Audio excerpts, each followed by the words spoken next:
নমস্কাৰ। এই মুহূৰ্তত অসমৰ প্ৰত্যেকগৰাকী জনতালৈ দিবলৈ ওলাইছো ডাঙৰ খবৰ। আজি হৈছে 24 মাৰ্চ। আজি অসমৰ লাখ লাখ দুখীয়াসকললৈ কেইখনমান চৰকাৰী আঁচনিলৈ দিবলৈ ওলাইছো ডাঙৰ খবৰ। তো যিসকল মানুহে ভিডিঅ'টোত ক্লিক কৰিছে অনুগ্ৰহ কৰি ভিডিঅ'টো স্কিপ নকৰি প্ৰথমৰ পৰা শেষলৈ চাই থাকিব, কিয়নো এইটো ভিডিঅ'ৰ মাজত কৃষকসকলৰ পৰা আৰম্ভ কৰি চৰকাৰী ঘৰলৈ কেইখনমান গুৰুত্বপূৰ্ণ খবৰ আপোনালোকক প্ৰদান কৰিম। অনুগ্ৰহ কৰি ভিডিঅ'টো স্কিপ নকৰি প্ৰথমৰ পৰা শেষলৈ চাই থাকিব। লগতে মোৰ চেনেলত নতুন হলে প্লিজ চেনেলটো সাবস্ক্ৰাইব কৰি মোৰ লগত থাকিব। তো বলক ভিডিঅ'টো আৰম্ভ কৰি আজি প্ৰথমটো গুৰুত্বপূৰ্ণ খবৰৰ বিষয়ে বিস্তাৰিত জানি লওক। তো আজি প্ৰথমটো গুৰুত্বপূৰ্ণ খবৰ হ'ল কৃষকসকলৰ বাবে। তো কৃষকসকলৰ বাবে ভাৰত চৰকাৰে ঘোষণা কৰিছে এখন বিশেষ আঁচনি। আঁচনিখনৰ নাম হ'ল প্ৰধানমন্ত্ৰী ফচল বীমা যোজনা আঁচনি। এইখন আঁচনিত যিসকল কৃষকে খেতি বাতি কৰে সেইসকল কৃষকে কৰিব পাৰিব আবেদন। তো আপোনালোকে যদি খেতি বাতি কৰে তেন্তে এইখন আঁচনি আপোনাৰ বাবে। এইখন আঁচনিত আবেদন কৰাৰ পিছত আপোনাৰ খেতিডৰা যদি প্ৰাকৃতিক দুৰ্যোগ যেনে বানপানী, শিলাবৃষ্টি, পোক পৰুৱা আদিৰ ফলত ক্ষয় ক্ষতি হয় তেন্তে এইখন আঁচনিৰ জৰিয়তে লাভ কৰিব ক্ষতিপূৰণ। তো যিসকল কৃষকে আগতীয়াকৈ আবেদন কৰিছিল সেইসকল কৃষকে ইতিমধ্যে 2,000 টকাৰ পৰা আৰম্ভ কৰি 40,000 টকা পৰ্যন্ত লাভ কৰিছে। তো আপোনালোকে যদি খেতি বাতি কৰে তেন্তে প্ৰধানমন্ত্ৰী ফচল বীমা যোজনা আঁচনিত অতি শীঘ্ৰেই কৰি লওক আবেদন। তো আবেদন কৰাৰ পিছত সম্ভাৱ্য ক্ষয় ক্ষতিৰ পৰা আপোনালোকে সকাহ লাভ কৰিব। তো যিসকল কৃষকে এতিয়ালৈকে প্ৰধানমন্ত্ৰী ফচল বীমা যোজনা আঁচনিত আবেদন কৰা নাই সেইসকল কৃষকে যদি নতুনকৈ আবেদন কৰিব বিচাৰে তেন্তে অতি সোনকালে নিজৰ নিজৰ জিলাৰ কৃষি বিষয়াৰ কাৰ্যালয়ত গৈ যোগাযোগ কৰিব লাগিব।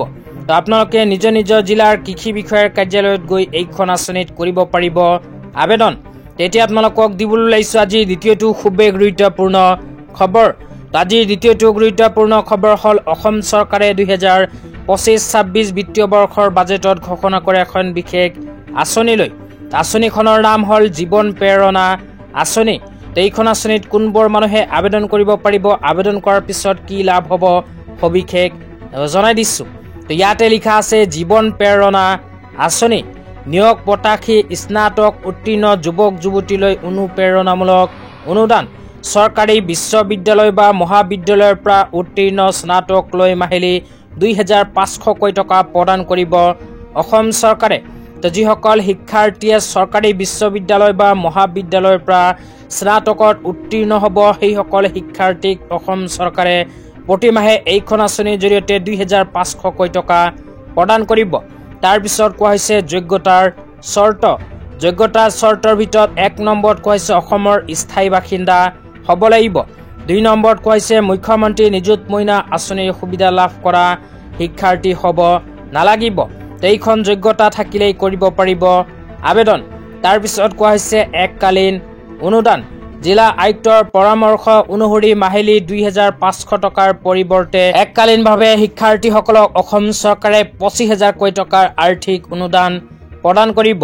তাৰপিছত কোৱা হৈছে কেন্দ্ৰীয় আৰু ৰাজ্য চৰকাৰৰ বিশ্ববিদ্যালয়ৰ গৱেষক শিক্ষাৰ্থীৰ বাবে লিংগ নিৰ্বিশেষে 25,000 টকাৰ আৰ্থিক সাহায্য প্ৰদান কৰিব এইখন আঁচনিৰ জৰিয়তে। তাৰপিছত 3 নম্বৰত কোৱা হৈছে দিব্যাংগ গৱেষক শিক্ষাৰ্থীৰ বাবে 50,000 টকাৰ আৰ্থিক অনুদান প্ৰদান কৰিব অসম চৰকাৰে জীৱন প্ৰেৰণা আঁচনিৰ অধীনত। তো যিসকল শিক্ষাৰ্থীয়ে এইখন আঁচনিত আবেদন কৰিব বিচাৰে সেইসকল শিক্ষাৰ্থীয়ে অহা অক্টোবৰ মাহৰ পৰা কৰিব পাৰিব আবেদন। তো আজি ইমানেই। ভিডিঅ'টো চাই কেনে পালে নিশ্চয়